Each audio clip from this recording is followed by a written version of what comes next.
Now, we've got Gerald off the health bar onto the couch. You like to keep yourself fit, Big Well, G2? treadmill yesterday, Das, but I do lots of... my crossfitting is bushwalking and golf, which to me is pretty well the same thing. It's pretty well the same thing. I lawn bowl each week as well.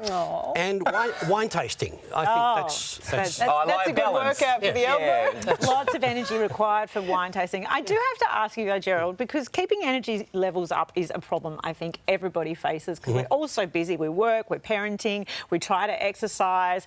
Often we struggle with sleep. And so then you find your energy levels kind of dipping.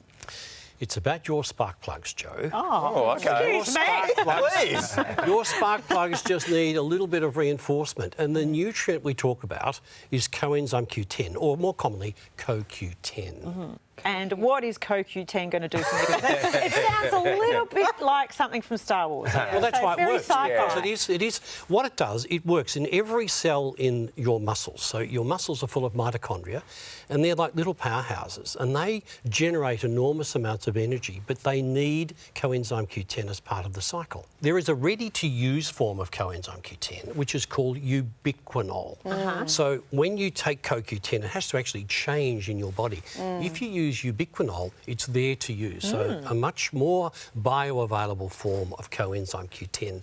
And it's especially good for recovery from workouts and just general recovery from intense exercise. Now, we're not all elite athletes like Eloise, of course. What else can we do to help that decline of CoQ10? All those things we talk about so often here, Rach. So adequate rest, adequate sleep, good food choices, good fish protein, green leafy vegetables, and all those things have their own antioxidant capacity. The big issue, and an organ we haven't mentioned, is our heart. That's where most of the CoQ10, or the ready-to-use form, Ubiquinol, is stored, Joe.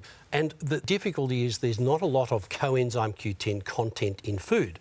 So you need 60 avocados, 14 kilogram of sardines. Not even you could eat that. No, I've tried. So, and that's really to just get 100 milligram of Ubiquinol. Okay, so how can we increase our levels then? Well, the simple solution is to take it in a capsule form. And 100 milligram, 150 milligram per day gives you that ready-to-use coenzyme Q10 to really get in there, help those pathways function effectively. I want some. Thanks, Gerald. Well played, as always, from boosting our energy levels